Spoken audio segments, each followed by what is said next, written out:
1890년대 당시 일본 공사의 통역으로서 조선 황실을 드나들던 배정자라는 여성이 있었습니다.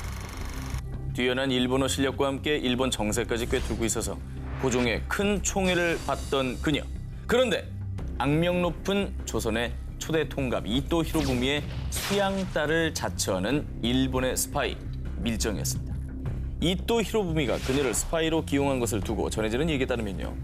조선인이면서도 고국에 대한 증오를 품고 있었기 때문에 이토는 일본어, 수영, 승마, 사격술, 변장술 등 이런 모든 것들을 가르치며 그녀를 밀정으로 키웠다고 합니다. 대단하다. 치밀하게도 어릴 때부터 훌륭히 스파이로 자란 배정자는 그 뒤 조선 황실에 들어가서요. 폐하, 이토 히로부미는 다른 나라의 침략에서 조선을 보호해줄 인물이옵니다. 라고 감언이설을 흘림과 동시에 황실의 기밀을 꾸준히 일본에 전달했습니다. 전해지는 이야기에 따르면 당시 고종은 조선에 러시아군을 끌어들여 일본을 견제하려는 계획을 세우고 자신은 러시아의 블라디보스톡으로 피신하려고 했지만요. 배정자의 밀고로 이 계획이 실패로 돌아가게 된 거라고 합니다. 아, 진짜. 그런데요, 그녀의 뒷배경이 돼줬던 이토가 사망한 뒤에도 만주의 독립운동가들을 체포, 학살하는 단체 보민의 창설을 주도하기도 했다고 합니다. 그리고 1941년 태평양 전쟁이 발발하자 그녀는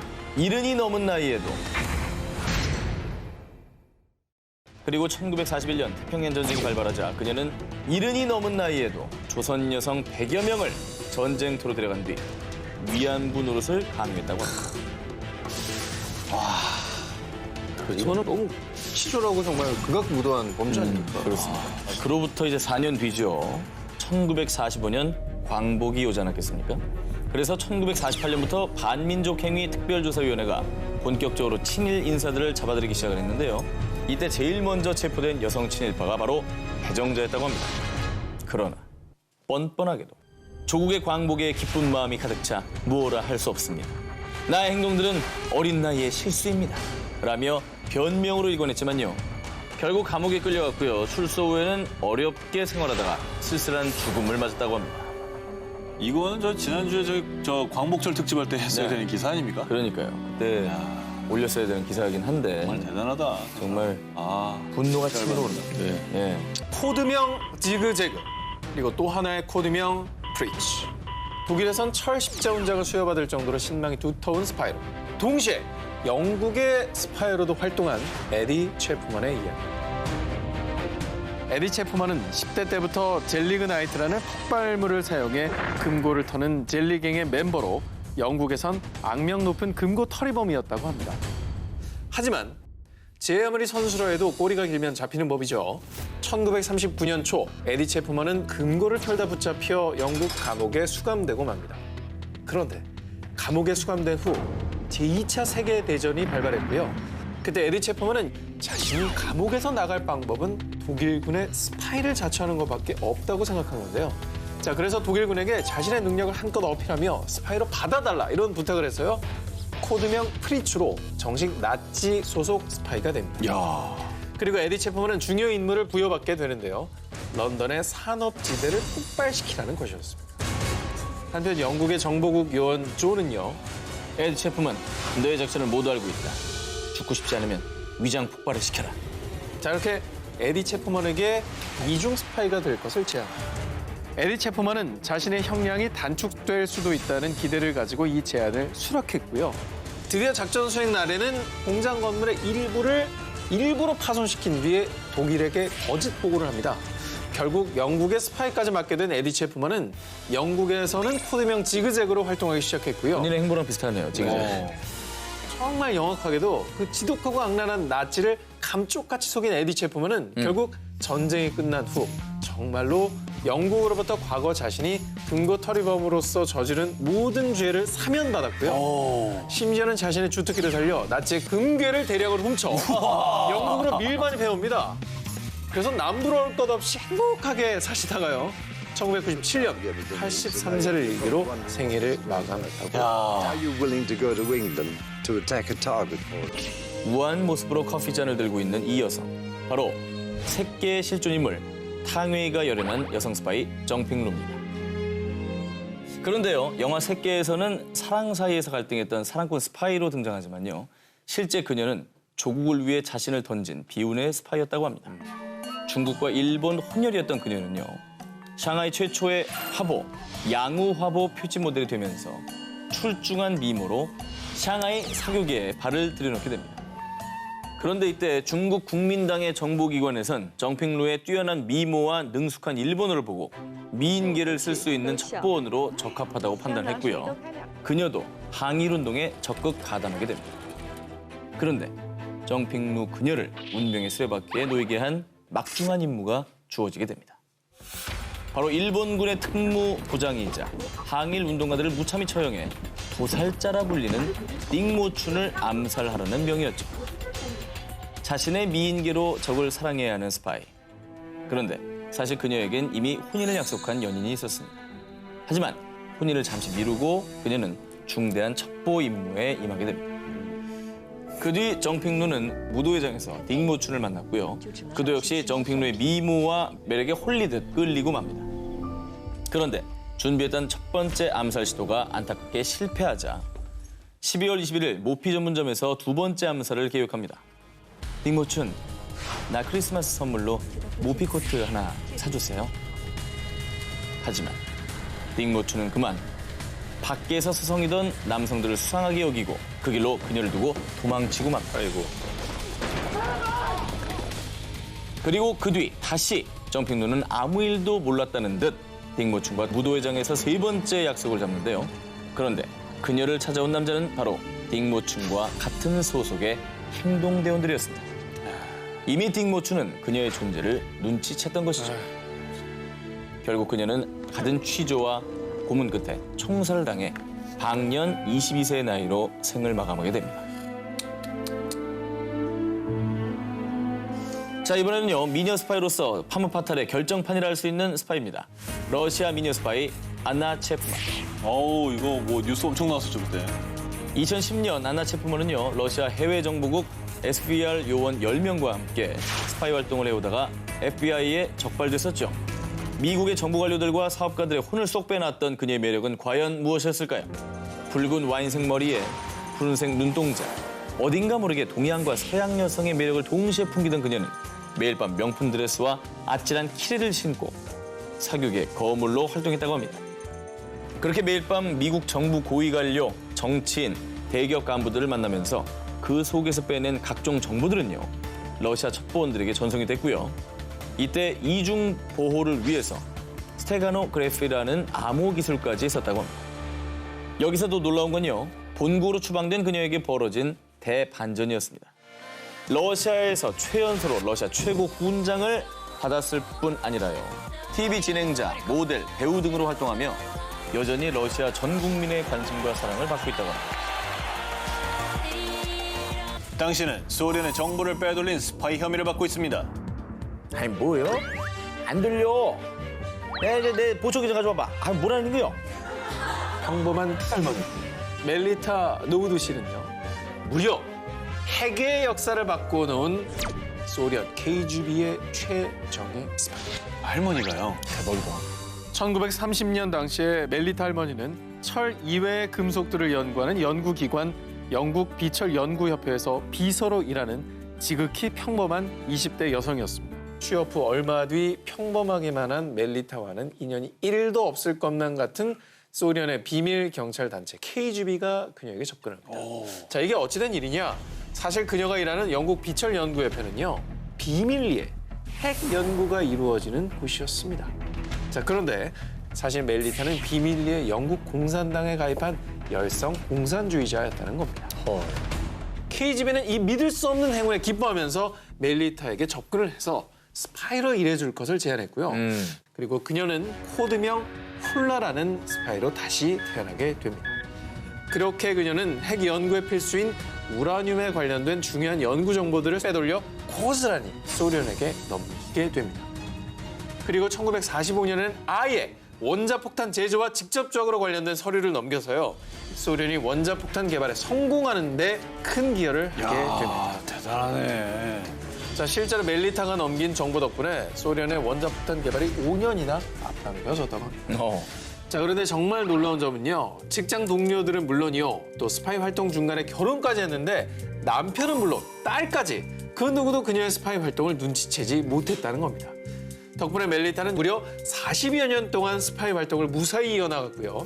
소련은 이런 멜리타의 공적을 인정해서요. 훈장을 기본 10여 년 동안 매달 20파운드의 연금까지 지급을 했다고 합니다.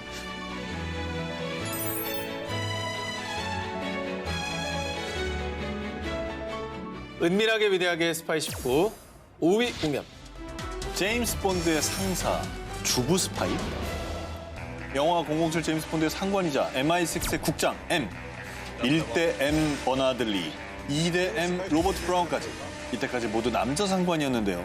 1995년작 007 골드나이부터는요. 세계적인 여배우 주디 덴치가 M을 연기합니다. A bean counter more interested in my 이때 이 여성 상관 M의 실제 모델이 된 인물이 있습니다. 바로 매력적이었어. 전 MI5의 여성 수장 스텔라 리밍턴입니다.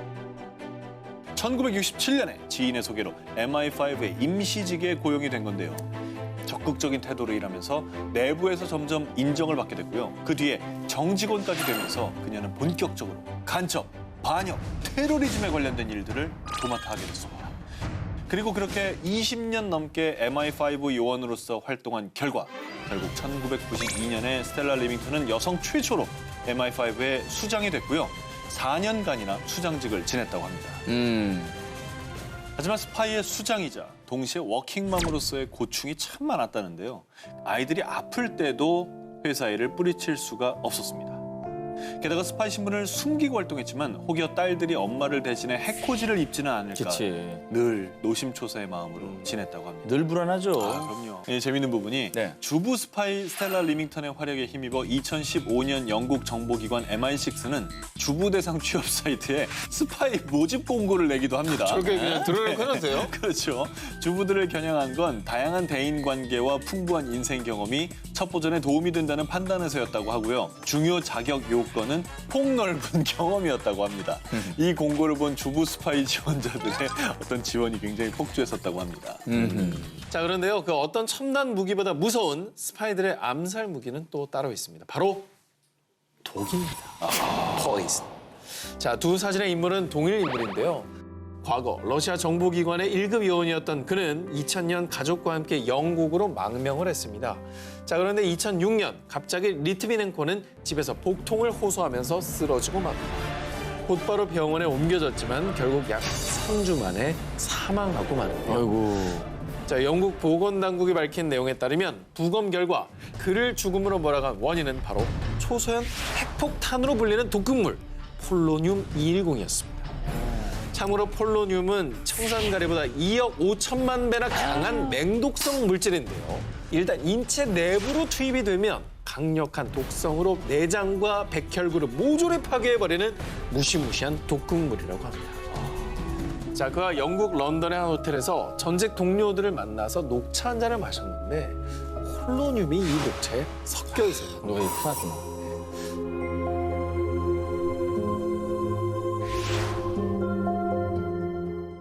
은밀하게 위대하게 스파이 19 감춰져 있던 은밀한 스파이들의 세계를 파헤쳐보고 있습니다. 오늘은 한석준 기자 대 한석준 기자의 부도입니다. 자, 그러면 프리한 19 오늘의 1위 특종 후보를 만나보겠습니다. 역사를 뒤흔든 암호 전쟁, 모사드가 첩보계의 전설이 된 까닭은. 자, 그럼 은밀하게 위대하게 스파이 19, 저 한 기자의 왼손 1위 후보 공개합니다. 스파이의 세계에서는 보안이고 생명 아닙니까? 그래서 암호가 아주 중요한데요. 우리 기자들은 과연 스파이로서의 얼마나 자질이 있을까 테스트를 해볼 겸해 제가 아주 간단한, 이거 정말 간단한 거예요. 암호 하나 준비해봤습니다. 아, 왜 여기서도 문제를 내고 문제 중 남자네. 이거. 저 암호를 해독해 주시기 바랍니다. TV에는 왜 이렇게 나한테 문제를 내는 거야, 도대체. 아, 여기까지 와서 이걸 풀라고 그래. 이거 한번 맞춰보고 싶어. 우리 한번 맞춰봅시다. 나 힌트 줘. 맞춰봅시다. 정 기자만 드릴까요? 나만 줘. 난 몰라. 난 주지 마. 난 몰라. 멋있다. 아, 잠깐만.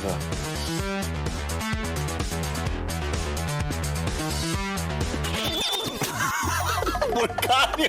쓴 것도 없으면서 뭘까 아니요.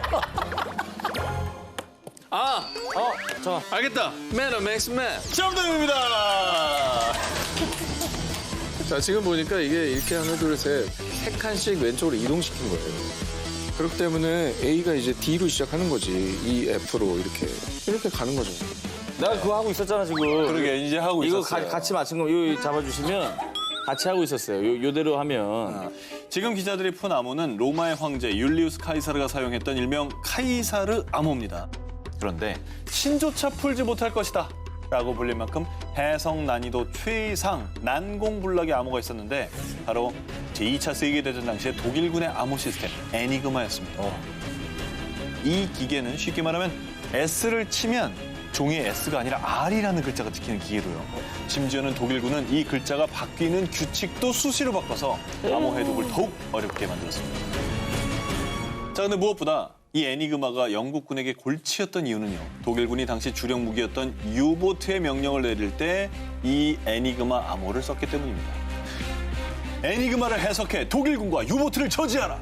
이 막중한 임무를 맡았던 이들은 바로 1939년 영국 런던 근교에 설립된 1급 기밀 암호 해독 기관 브레슬리 파크였습니다. 이곳에서 천재 수학자 앨런 튜링이 중심이 되어 애니그마의 원리를 역추정하기 시작하는데요. 의외로 해석의 단초가 되는 것은 날씨였습니다.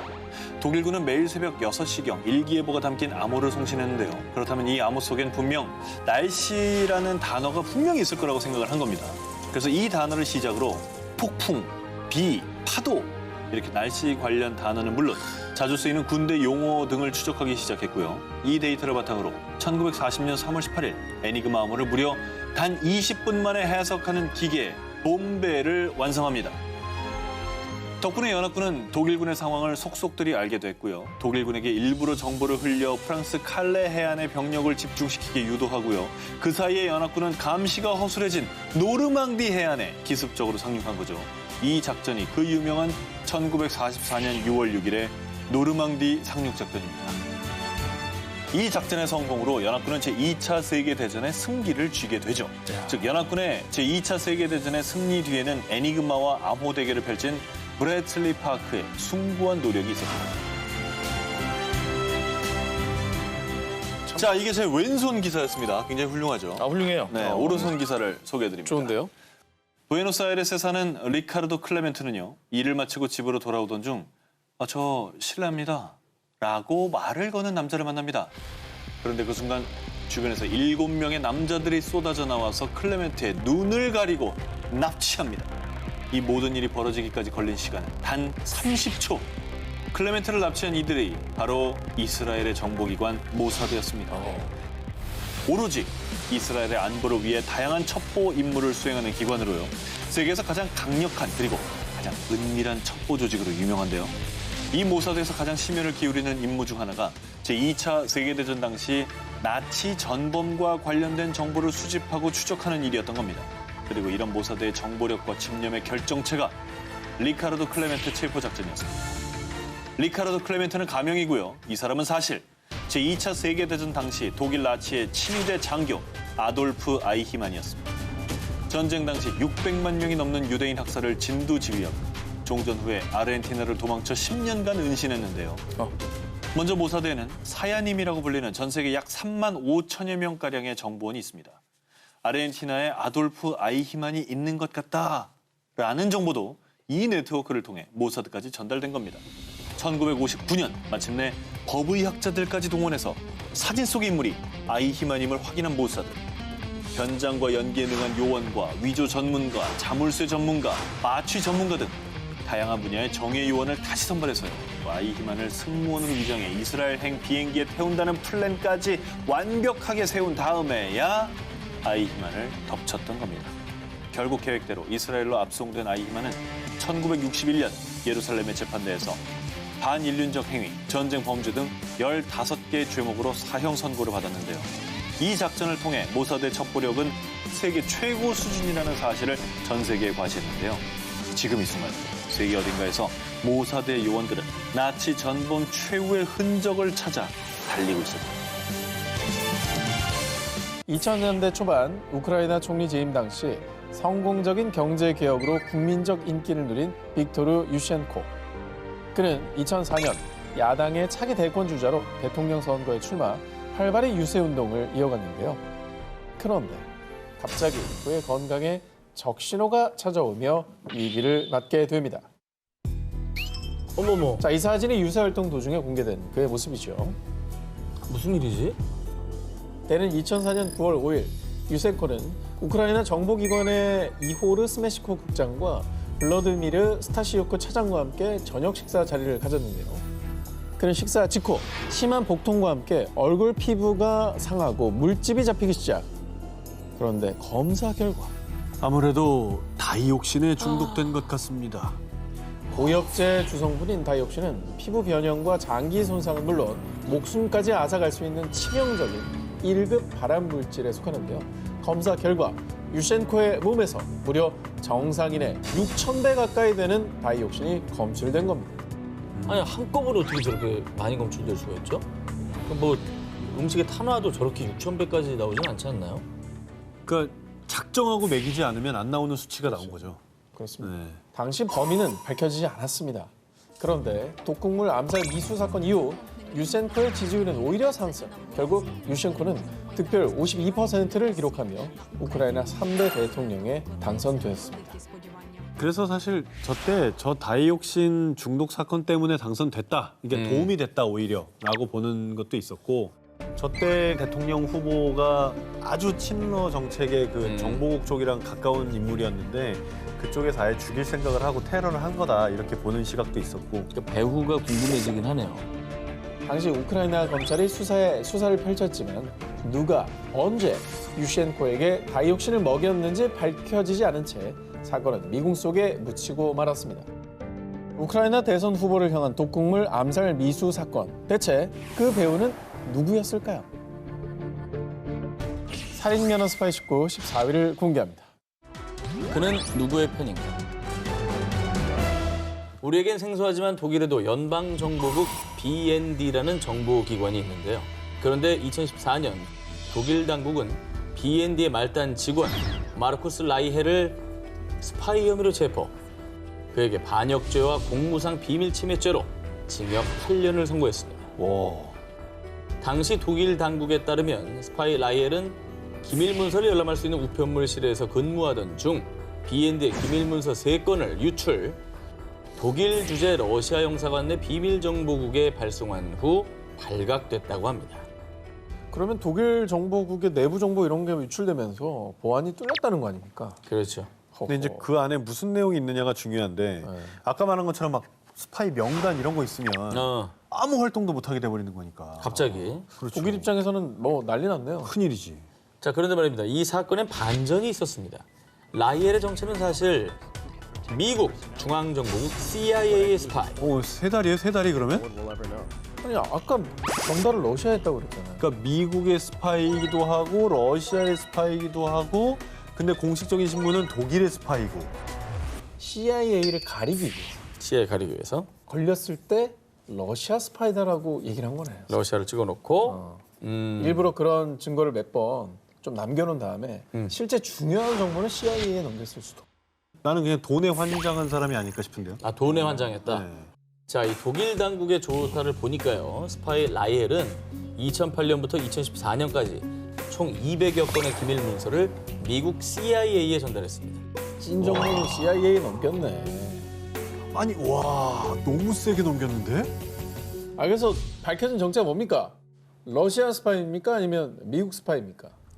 즉 독일 정보 요원이자 CIA의 스파이면서 또 러시아의 스파이인 삼중 스파이였던 것이죠. 야 영화로도 본 적 없다. 와. 난 이유가 너무 궁금해 이제. 자, 그런데 더욱 황당한 건 그가 삼중 스파이가 된 이유입니다. BND에서는 아무도 날 믿지 않았지만 CIA는 날 인정하고 믿어줬어요. 순진하네. 그리고 난 좀 더 짜릿한 새로운 일을 하고 싶었다고요. 본인은 스릴 있는 스파이 영화 속 주인공이 됐다고 착각했는지 모르겠지만 당신은 당신의 조국에서 범죄자이자 배신자일 뿐입니다. 살인면허 스파이 19, 13위를 공개합니다. 21세기판 나를 사랑한 모모모. 이번 특종은요. 미국 대형 온라인 5 쇼핑몰 CEO를 비롯해 미국 정계 인사들이 한 여자를 두고 너도 나도 사랑에 빠졌다고 믿었던 그리고 미국을 초토화시켰던 사건입니다. 아니 뭐 마릴린 먼로쯤 돼요. 누구인데 이렇게 너도 나도 사랑에 빠져. 자, 과연 누구냐? 미국의 고위급 인사들을 홀린 그녀는 러시아의 스파이 마리나 부티나입니다. 부티나는 2013년 로비 단체인 RBA를 설립. 그녀는 이 단체에서 푸틴의 최측근인 전 러시아 중앙은행 부총재였던 알렉산더 토르신을 만나게 되고요. 2015년부터 그의 지령을 받고 스파이로 활동하게 됩니다. 자, 스파이로서 그녀가 받은 임무. 미 정계에 침투해 양국의 비밀 채널을 구축하라. 우선 정계 인사들을 연결해줄 거물급 정치인들에게 접근할 것. 이 임무를 위해 스파이 부티나가 첫 번째 타겟으로 정한 사람은요. 공화당의 정치 컨설턴트이자 미 공화당의 강력한 영향력을 행사할 수 있는 전미 총기협회 회장 폴 에릭슨. 막강한 사람이잖아요. 와. 부티나는 2016년 유학생 신분으로 미국에 입국. 에릭슨과 동거하며 미 정계 인사들과 친분을 쌓았고요. 그를 통해 점점 더 미국 정계에 손을 뻗쳤습니다. 급기야 대선 기간 중 당시 공화당 대선 후보였던 트럼프와 푸틴 대통령의 만남을 추진하기도 했는데요. 그리고 폴 에릭슨뿐 아니라 미 연방준비제도이사, 재무부, CEO 등 수많은 정재계 인사들에게 접근. 영화에서나 나올 법한 미인계로 미 정계에 깊숙이 침투했습니다. 대단하다. 근데 옛날에 그 안나 체풍 있었잖아요. 미인계 스파이. 그거랑 좀 비슷한 생각도 드는데 그 수법이 또 먹히는 걸 보면 참 유용한 수법인가 보다 싶네요. 하지만 2018년 그녀를 예의주시하던 미 연방수사국 FBI에 의해 체포. 러시아 측은 모든 게 날조라며 그녀의 스파이 혐의를 부인했는데요. 그리고 스파이 부티나는 처음엔 무죄를 주장했지만 이후 수사에 적극 협조하는 대가로 감형을 약속받고 국가 전복 혐의를 인정했고요. 2019년 징역 18개월형을 마치고 러시아로 귀국. 아니, 이 스파이들이 21세기에도 이렇게 버젓이 있다는 게 믿을 수가 없네요. 사실 야 이거 진짜 스파이 소설에나 나오네요. 얘기가. 얼마 전 일이에요, 얼마 전. 지난해 12월 미국 정계를 발칵 뒤집어 놓은 한 온라인 매체의 보도. 미국 정치인들 중국 미녀 스파이와 성관계. 그러니까 한두 명도 아니고 다수의 정치인과 연관이 돼 있어서 이게 일이 정말 커졌죠. 미국 정계를 쑥대밭으로 만든 중국 스파이의 정체. 그녀는 2010년대 초 캘리포니아의 한 주립대에 다니던 중국인 유학생 크리스틴 팡이었습니다. 해당 온라인 매체에 따르면 팡은 중국 정보기관 국가안전부 MSS 소속의 스파이였다고 합니다. 그녀는 캘리포니아주 내 정치인들과 가까워지기 위해서 대학 내 중국 학생연합회 회장으로 활동했고요. 심지어 아시아 태평양 섬 주민 미국 공보국이라는 단체까지 만들어 회장직을 겸임. 의원님, 논의드리고 싶은 게 있는데요.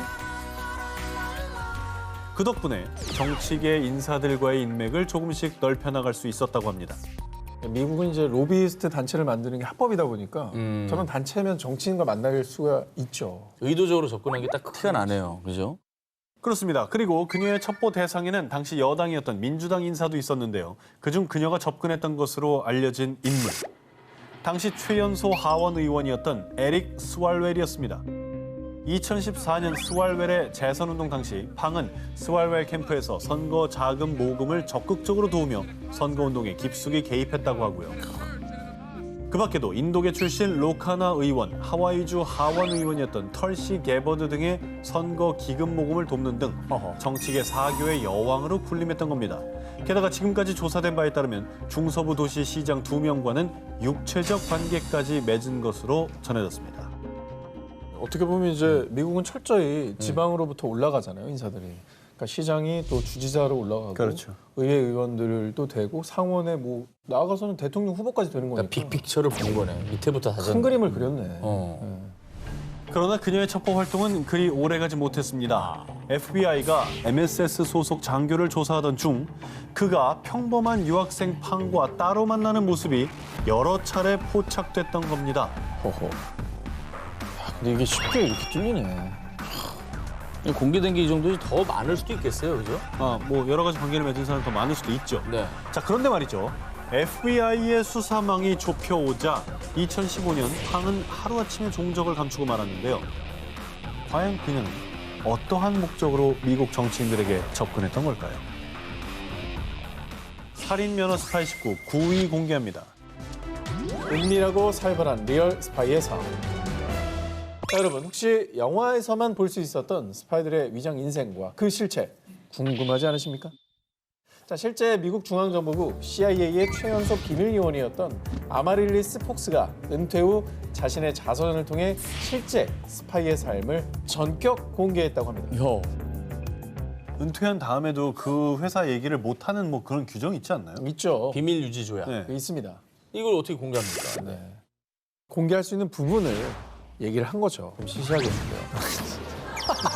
아니 초를 들고 다녀요. 팍팍 치네 아주. 와. 좀 들어보세요. 들어볼게요. 일단. 네. 들어보세요. 한번 적어봅시다. 자, 전직 CIA 비밀 요원이 밝힌 리얼 스파이의 삶. 챕터 1. 빠밤. 비밀 요원으로 사는 법. 자, 비밀선언 첩보 작전 수행을 위해선 위장은 필수. 그 중에서도 그녀가 택한 직업은 예술품 거래사. 아하.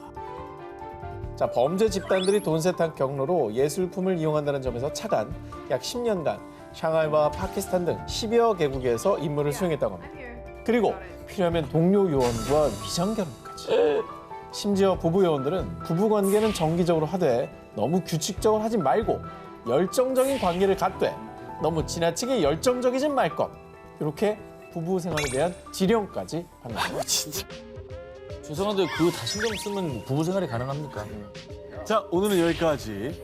이건 말도 안 되는 거죠. 별걸 다 신경 쓰네. 리얼 스파이의 삶 챕터 2. 빠밤. 그들만의 은밀한 접선. 자, 영화를 보면 콩콩의 눈이 올까요? 뻐꾸기는 혼자 옵니까? 뭐 이런 암호 같은 거 등교에서 네. 대답하고 뭐 이러잖아요. 그런데 그녀의 책에 따르면 나와 연락하고 싶다면 별다방에서 라떼를 주문하세요. 전 세계인이 이용하고 있는 별다방의 기프트 카드를 활용. 정보원이 별다방 카드로 커피를 주문하고 라떼 금액만큼 잔액이 빠져나간 걸 확인한 뒤 24시간 뒤에 접선한다고 합니다. 와, 이제 별다방 가서 이제 라떼 시키면 안 되는 거예요? 아, 모르게 단순해요. 별다방 가서 라떼 시키면 당신 뭐야?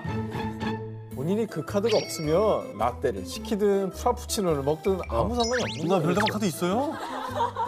열 성공했네요. 자, 리얼 스파이의 삶 챕터 3. 빠밤. 스팅크. 스팅크? STINC. 이 스팅크가 뭐냐? CIA 요원들이 정보원들에게 하는 핵심적인 공식 질문들이라고 합니다. 시큐리티, 보안, 타임, 시간, 인텔리전스, 첩보, 넥스트 미팅, 다음 접선, 커버, 위장의 앞글자를 딴 약어인데요. 스팅크의 응용편으로 예시를 들면 현지 요원과 마주쳤나요? 시간 얼마 있죠? 긴급한 첩보가 있나요? 다음엔 언제 접선할 수 있죠? 혹시 걸리면 예술품 거래를 위해 만난 거라 말해요. 자, 이렇게 나올 수 있는 핵심 질문들을 통해 알아낸 정보로 불법 무기 거래와 핵 테러 등을 막는 임무를 수행한다고 합니다. 이런 첩보 활동이 지금도 다 일어나고 있다는 거 아니에요? 그렇죠. 어딘가에서 은밀하게. 그럼요. 우리랑 같이 별다방 커피 먹으면서 옆에서 그러고 있을 수도 있는 거잖아. 자, 리얼한 CIA 비밀 요원들의 이야기에 사람들은 신기한 반, 우려 반, 반응을 보이기도 했지만요. 자, 여러분 이건 어디까지나 저자인 폭스가 근무했을 때 얘기고요. 이건 뭐 계속 업데이트도 되고 또 방식도 바뀌었을 테니까 그냥 우리들끼리 쉬타는 걸로 약속합시다. 살인 면허 스파이 19 8위를 공개합니다.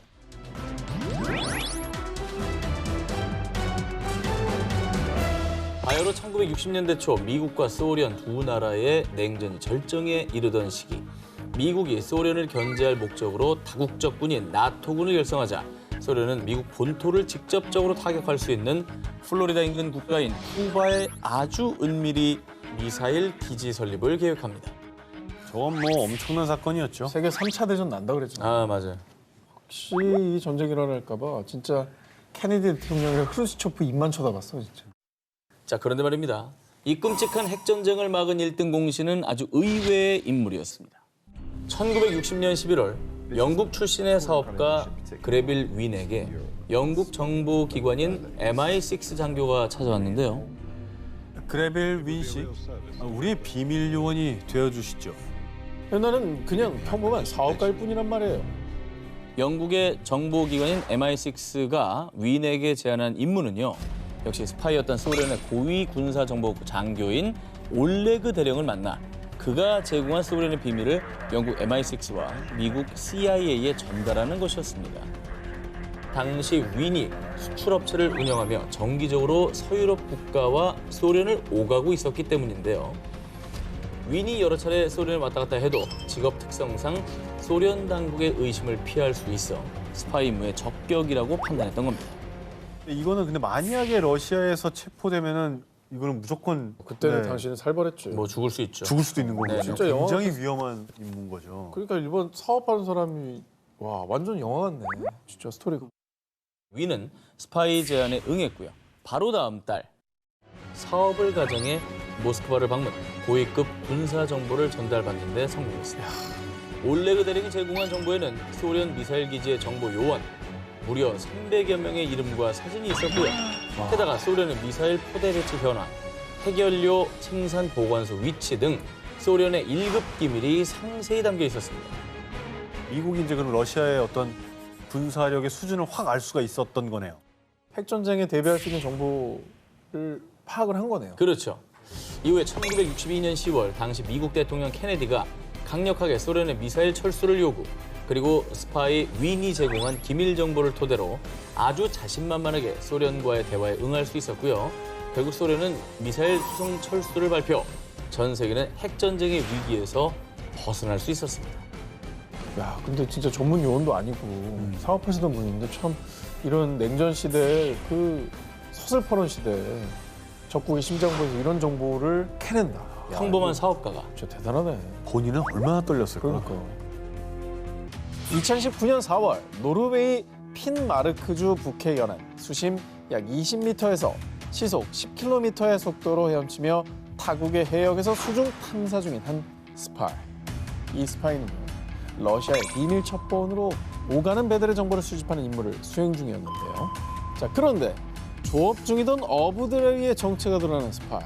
당시 스파이의 정체가 세상에 공개되자 전 세계가 아주 깜짝 놀랄 수밖에 없었습니다. 얘가 뭘 한다고 스파이즈들 해.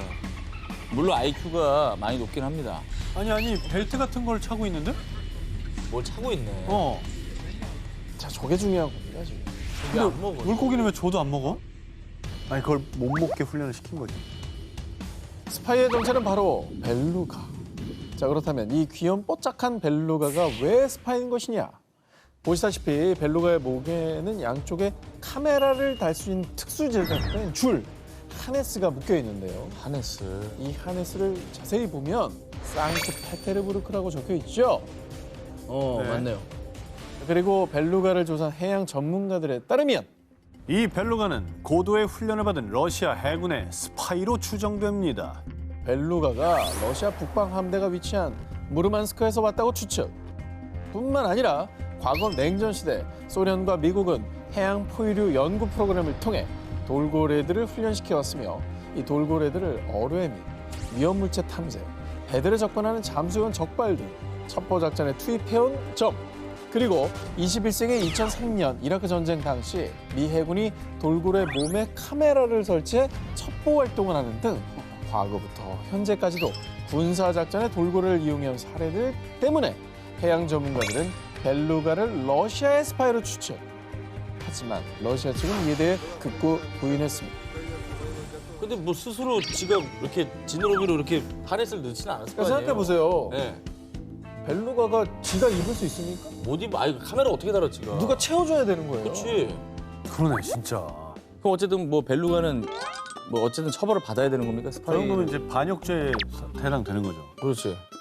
이제는 벨루가가 스파이 생활을 청산하고 새로운 삶을 살고 있다고 하는데 아 그래요?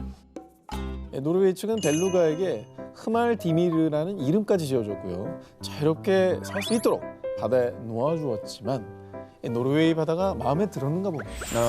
호발디미르는 노르웨이 인근을 맴돌며 관광객이 떨어뜨린 핸드폰도 줍줍해서 다시 돌려주는데 저도 교육 받은 거야. 이런 걸 빨리 사람한테 주라고. 정보 기계를 전달하는 역할. 당연하지. 이 노르웨이에서 선행을 베풀며 인기 스타로 등극, 스파이 생활 은퇴 후 유유자적한 삶을 즐기고 있다고 합니다.